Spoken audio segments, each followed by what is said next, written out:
नमस्कार। राजस्थानी साहित्य BA part 2 के प्रथम प्रश्न पत्र के अंतर्गत सम्मिलित राजिया रदूहा ग्रंथ का हम गत 25 क्रमों में अध्ययन कर चुके हैं। आज हम 26वें क्रम में हैं और अब यह ग्रंथ जो है अपने अंतिम चरण में है। एक आध और क्रम में होगा, उसके पश्चात यह इसका अध्ययन पूर्ण हो जाएगा। उसके पश्चात हम नाग दमन को लेंगे। नीति साहित्य के संबंध में राजस्थानी साहित्य के यदि अध्ययन को हम करें और नीति साहित्य की परंपरा को देखें, नीति काव्य की परंपरा को, तो ये एक उसका सबसे महत्वपूर्ण ग्रंथ है। और ये भी कहते हैं कि ये इस नीति काव्य परंपरा का एक चमकती हुई मणि है। इस तरीके से अलग अलग इनको अलंकारों से, उपाधियों से इसको सुशोभित किया जाता है। आज हम इसके अंतिम चरण में जा रहे हैं। मैंने जैसे आपको कहा, यहां नीति का निर्देशन करते हुए कवि ने अच्छी बातों को भी बताया है और बुरी बातों का भी अंकन किया है। बुरी बातों में उन्होंने यह कहा, अंकन किया और यह बताया कि हमें इनसे बचना है, और अच्छी बातों को बताया और अच्छी बातों को बता के कहा इनका हमें अनुगमन करना चाहिए। बुरी बातों में इन्होंने हमें यह बताया कि इनसे हमें बचना है, लेकिन अच्छी बातों को अपनाना भी। तो दोनों दृष्टियां हमारे सामने। कई बार बुरी बात का केवल अंकन कर दिया। अब लोग कहते हैं इसमें नीति की बात कहाँ है? ये नीति की बात ही तो है, क्योंकि हमें बताया कि ऐसे बुरे लोग होते हैं, ऐसी बुरी आदत होती है, ऐसी बुरी व्यवस्था होती है, इससे हमें बचना है। या ये अच्छाई है तो फिर अच्छाई में नीति की बात क्या है? हमें ऐसा बनना है।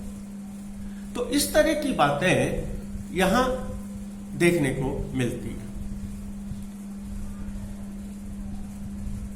आज हम जिसकी बात कर रहे हैं, इसके संबंध में कई अलग अलग, जो सबसे पहले हमारा दोहा है, इसका कई रूपों में इस विषय से संबंधित दोहे 2-3 जगह आ चुके हैं। जहां कहा कि मतलब है तो आपको बात करेंगे, मतलब के अलावा बात नहीं करेंगे, स्वार्थ है तो बात करेंगे, सुख है तो आपसे बात करेंगे, दुख में मुंह मोड़ लेंगे। ऐसे स्वार्थी लोगों की या ऐसे निजी हितों के संबंध में जो लोग होते हैं, उनका बहुत बड़ा अंकन यहां अलग अलग रूपों में किया गया है। और यहां जो अंकन है वो भी इसी क्रम में।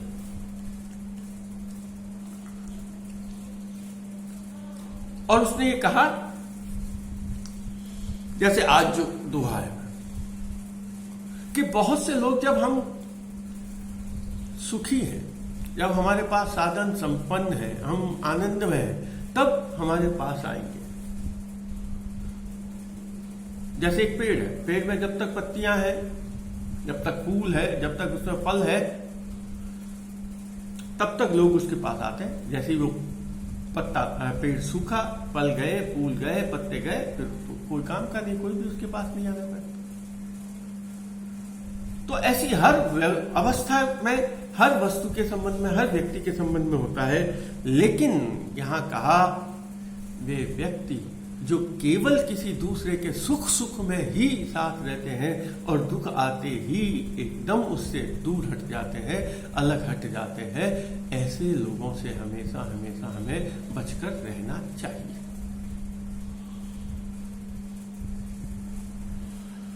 और यहां तक कि कहा कि जिन लोगों ने ऐसा किया है, जिन लोगों ने ऐसा काम किया है, समझ लीजिए वो बाद में जाके कभी प्रश्न पूछता है कि वो अपना मुंह कैसे दिखाते हैं, किसी के सामने अपनी बात को कैसे प्रकट करेंगे।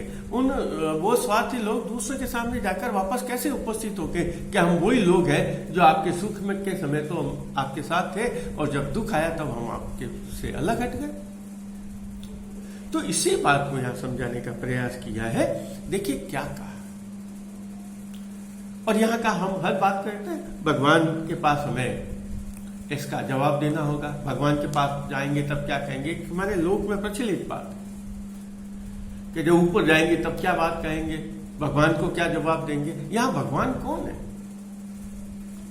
यहां भगवान हमारी आत्मा है, या भगवान हमारी चेतना है।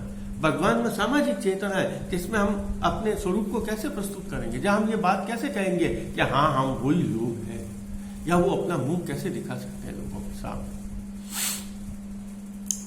देखिए क्या कहा, बहुत सरल है लेकिन बहुत महत्वपूर्ण है। और इस दोहे में प्रथम मेल वेंट सगाई के चारों ही चरणों में प्रथम मेल वेंट सगाई। सुख में प्रीत सवाई, दुख में मुख टाड़ा दिए, जे के कैसी जाए, राम कचेड़ी राजिया।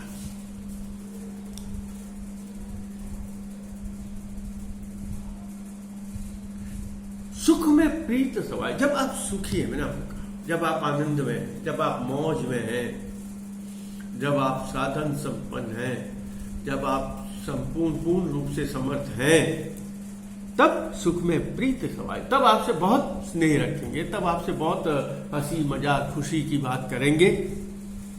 और यदि आपको आवश्यकता पड़ गई, या आप किसी कारण से दुखी हो गए, या आप किसी कारण से दुख में हो गए, आपके पास कष्ट आ गया, तो वे ही लोग जो अभी तक आपके चारों तरफ मंडरा रहे थे, आपसे कुछ खा पी रहे थे, या आपसे लाभ प्राप्त कर रहे थे, आज जब आपको आवश्यकता पड़ी तब वो बिल्कुल भी आपके पास नहीं।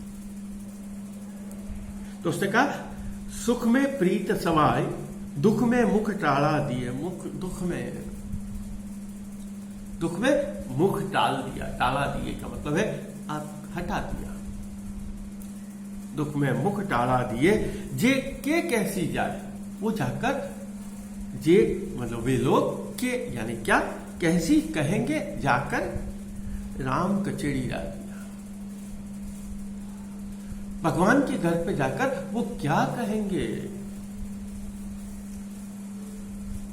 भगवान के घर पर जाकर वो क्या जवाब देंगे, जब भगवान उनसे पूछेगा कि आपने जब वो सुख में थे, जब उन्हें खूब आनंद में थे, जब वो समर्थ थे, सामर्थ्यवान थे, तब तो आपने उनका साथ दिया, और जब उनको आवश्यकता पड़ी, जब वो कमजोर हो गए, तब आप उनको छोड़कर चले गए। आप हम देखते समाज में कहीं देखते हैं, माता पिता जब तक सक्षम होते हैं बच्चे उनके साथ रहते हैं, रिश्तेदार उनके साथ रहते हैं, और जैसे ही वो सक्षमता खत्म हो गई, जब भी उनको आवश्यकता पड़ी, तब वही माँ बाप, वही लोग जो अब तक दूसरों को पोषित करते रहे, अब उनके पास कोई जाने का नाम नहीं लेता, उनके पास जाने की कोई आवश्यकता नहीं समझता।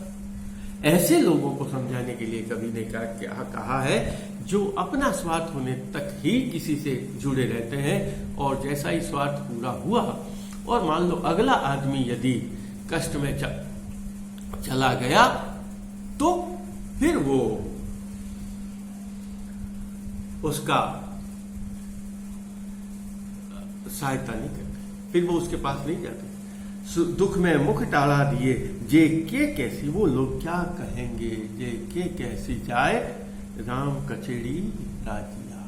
वे उस जगह जाकर, उस भगवान के घर पे जाकर, या इस समाज के सामने, लोगों के सामने अपना क्या मुंह दिखाएंगे कि हम वे ही लोग हैं, वे ही स्वार्थी लोग हैं, वे ही मतलबी लोग हैं। जब किसी को आवश्यकता होती है, जब हमें आवश्यकता होती है, तब हम लोगों के पास जाते हैं, और जैसे ही हमारी उनकी आवश्यकता पड़ जाए, या हमारी आवश्यकता पूर्ति हो जाए और वे कष्ट में हो जाए, तब हम उनके पास नहीं जाते। ऐसी स्थिति में वो लोग जाके सभी को अपना क्या मुंह दिखाएंगे। यही बात इस कवि ने समझाया है कि जो स्वार्थ वृत्ति के लोग हैं उनका अंत बुरा होता है, या उसने कहा ऐसे स्वार्थी लोगों से हमें बचकर रहना चाहिए। या दूसरी बात, हमें ऐसा स्वार्थी नहीं होना चाहिए, क्योंकि जब हमें आवश्यकता पड़ेगी हम अपनी चेतना, व्यक्ति को भगवान छोड़ दीजिए, समाज छोड़ दीजिए, हम अपनी चेतना, हमारा मन राम, मन को भी राम कहा जाता है ना, आत्मा ही तो परमात्मा है, उस आत्मा को आप क्या जवाब देंगे? उसको वह मन आपका कैसे मानेगा कि जब किसी को दूसरे की आवश्यकता थी तब दूसरे को से जब आपकी आवश्यकता पूरी हो रही थी, जब आपको जरूरत थी तब आप उससे जुड़े हुए थे, और जब उनको आवश्यकता पड़ी तब आप उनसे अलग हट गए। कभी यही कहता है आप उस चेतना के संबंध में क्या बात कहेंगे, यही बात कभी यहां समझाना चाहता है। आगे देखिए,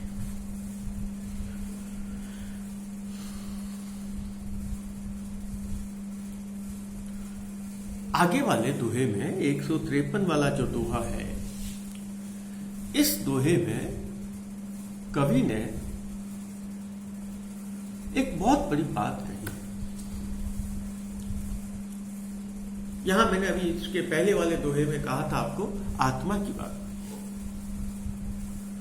आत्मज्ञान, जो मैंने आपको कहा आत्मा सु परमात्मा, वो एक अलग बात है, लेकिन आत्मा की बात है और इसी से जुड़ी हुई है आत्मबल, खुद का आत्मविश्वास, खुद का विश्वास, जिसको आप और हम आजकल बोलचाल की भाषा में कहते हैं सेल्फ कॉन्फिडेंस। व्यक्ति में कितनी भी खूब शक्ति हो सकती है, बहुत ताकतवर आदमी, दूसरे भी उसकी बहुत भरपूर सहायता कर, साधनों की भी कोई कमी नहीं है, साधन भी भरपूर है, सहायता करने वाले भी भरपूर है, शक्ति भी भरपूर है, लेकिन वही बात है कि उस व्यक्ति में खुद में बल नहीं है, खुद में ताकत नहीं है, वह व्यक्ति कुछ नहीं कर सकता।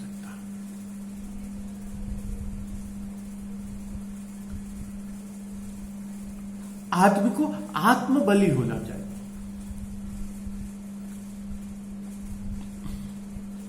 आत्मबली कौन होता है? जो कहता है कि हां मैं ये काम कर दूंगा।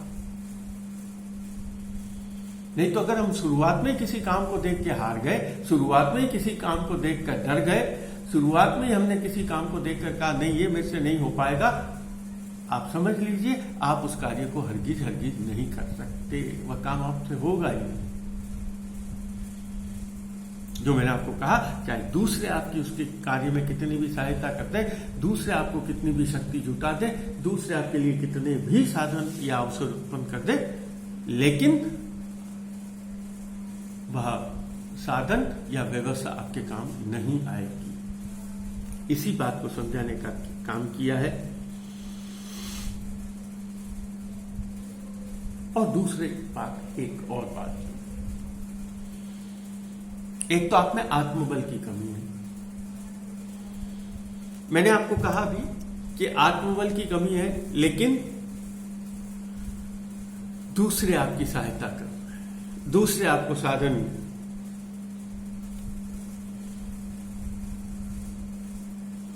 जुटा देगा।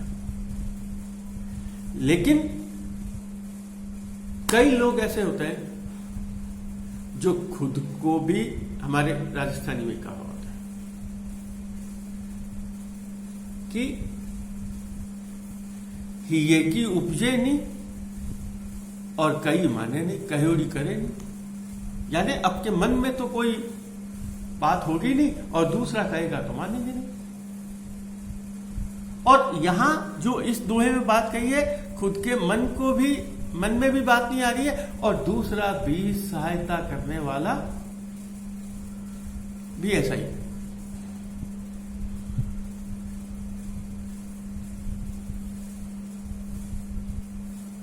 कि जाका गुरु भी अंदला चेला खला निरंत, गुरु भी आंदा चेला भी आंदा, आंदा आंदा ठेलिया दोनों खूब पड़त। जाके गुरु भी अंदला चेला खरा निगंध, आंधा आंधा ठेलिया, दोनों कूप पड़ंत, दोनों कुएं में गिर जाएंगे, क्योंकि अंधा ही अंधा को चला रहा है।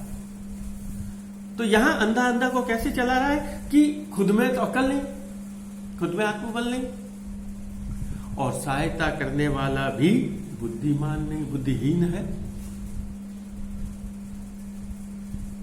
ऐसा सवार, ऐसा राजा, ऐसा नायक, ऐसा व्यक्ति डूबकर ही रहता है, उसका नाश होकर ही रहता है। उस व्यक्ति को कभी भी सफलता नहीं मिलती। कवि ने आगे कह दिया है, ऐसे व्यक्ति की केवल भगवान ही सहायता कर सकता है। ऐसा व्यक्ति की न तो जो खुद में आत्मबल नहीं है, और साथ में ही ऐसे लोग हैं जो सही नहीं है, मूर्ख है, तो ऐसे लोगों का तो भगवान ही रखवाला है, अर्थात भगवान ही उनकी सहायता कर सकता है। इसके अलावा और कोई भी दूसरी उनकी सहायता करने वाला नहीं है।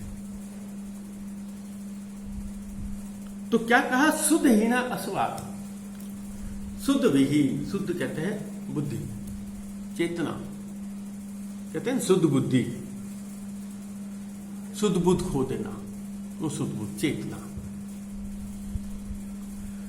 तो शुद्ध हीना जैसे चेतना है, जिसमें खुद में चेतना है ही नहीं, आत्मबल है ही नहीं, आत्मसम्मान है ही नहीं, शक्ति है ही नहीं। शुद्ध हीना मीनक मतहीना राखे मीनक, और साथ में लोग भी ऐसे ही, खुद में भी अक्ल नहीं और साथ के लोग भी ऐसे ही, मतहीना राखे मीनक, और साथ में भी जो लोग हैं वो भी बुद्धिहीन है। मतहीना राखे मीनक, असांधो असवार, ऐसा अंधा असवार, और दिखता भी नहीं, आंखें से भी अंधा, यानी जिसको अपना भला बुरा भी सूझता ही नहीं, खाली आंखों से अंधा नहीं है, उसे अपना भला बुरा भी नहीं सूझता कि ना तो मेरे में अक्ल है, ना मेरे कोई सहायता करने वाला है। ऐसा सवार जो अंधा है, चेतना से हीन है, आंखों वाला नहीं है, आंखों से अंधे वाली बात नहीं है। हाँ, वो भी हो सकती है, संभावना उसकी भी है, लेकिन अंधे व्यक्ति भी थोड़ी बहुत चेतना होती है। लेकिन जो आंखों से अंधा, आंखों के होते हुए भी जो अंधा है, वो असंधा है, जो इन्हें अपनी चेतना खो दी, साथ में भी लोग नहीं। ऐसा अंधा असवार है, उसको जो गति होगी, वह जो कार्य करेगा, राम रुखाड़ो राजिया, उसका तो भगवान ही मान, उसकी तो राम ही रक्षा कर सकता है। कहने का मतलब है, शुद्ध हीना सरदार, ऐसे सरदार, ऐसे नायक, राजा का नाम नहीं लिया, और नायक ही क्यों, साधारण मनुष्य भी। मतहीना राखे मीनक, और साथ में लोग भी ऐसे, जो मैंने आपको गुरु की चेले की बात की, जो खुद भी अंधा है, चेले को भी कैसा बनाए। यहां अंधे का मतलब एग्जैक्ट यहां कौन से अंधे वाली बात नहीं है, ज्ञान नहीं, खुद भी मूर्ख, गुरु भी मूर्ख, वो क्या पार पाएंगे। वो मूर्ख को चला रहा है आगे, दोनों कुएं में गिरेंगे। यहां भी उसी को बताया, तो उनका तो कौन रखवाला है, केवल भगवान उनका रक्षा कर सकता है, और तो दुनिया में कोई ऐसे व्यक्ति नहीं जो उनकी रक्षा करे। शुद्ध हीना सिरदार, मतहीना राखे मीनक, असांधो असवार, राम रुखाड़ो, ऐसे असवार की, ऐसे सवारी की, जो ऐसा नायक है, जो ऐसा योद्धा है, जो खुद भी अक्ल से हीन है, और जिसके साथ के लोग भी मूर्ख हैं। ऐसे लोग यदि कहीं गति करेंगे, तो उस गति करने वाले का भगवान ही रक्षक है। या कवि ने कहा, राम रुखाड़ो राजिया, अर्थात भगवान के अतिरिक्त उनकी और कोई भी सहायता नहीं कर सकता है। अब आगे एक और होगा, इसमें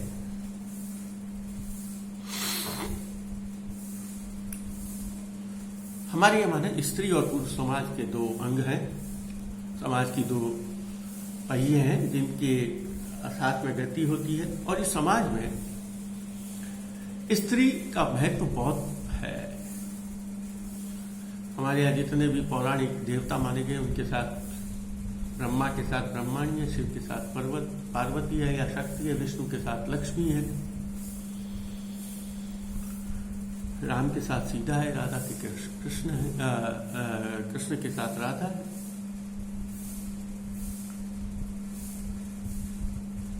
यहां वो शक्ति को महत्वपूर्ण बताते हैं। पुरुष है, पुरुष के साथ शक्ति है स्त्री के लिए, और अगर वह स्त्रीहीन हो जाए, शक्तिहीन हो जाए वह स्त्री, या पुरुष की वह शक्ति जो स्त्री पक्ष है, स्त्री किस रूप में, केवल पत्नी या प्रेमिका के रूप में नहीं है, जहां वह माता के रूप में है, बहन के रूप में, पत्नी के रूप में, प्रेमिका प्रेयसी के रूप में, बहन के रूप में, वह जो पुरुष को शक्ति देती है, उसको जो चेतना देती है, वो चेतना और कहीं नहीं मिलती।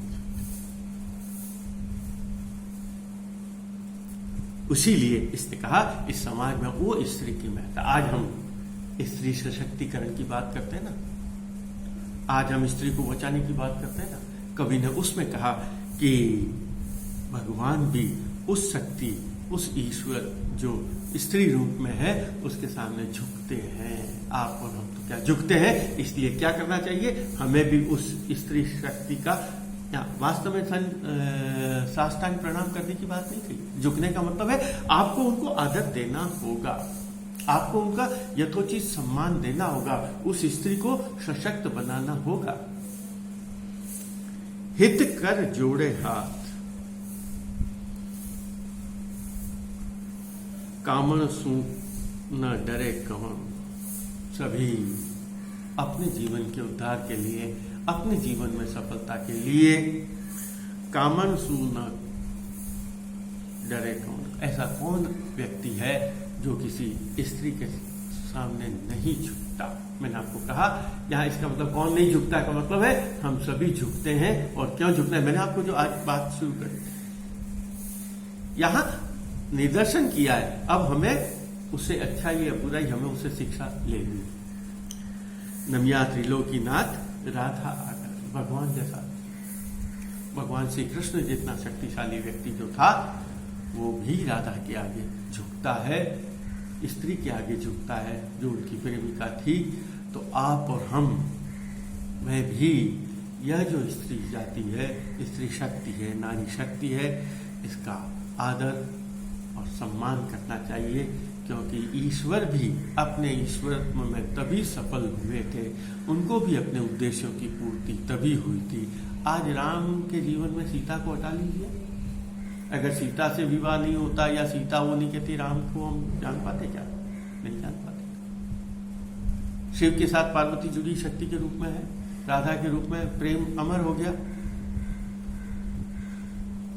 तो वो अमरता देना, वह शक्ति देना, वो काम किसने किया? वो स्त्री के कारण। इसलिए उसने कहा वह यदि स्त्री नहीं होती तो इन ईश्वरों जो इतने भगवान हैं, इनका आदर सत्कार नहीं होता।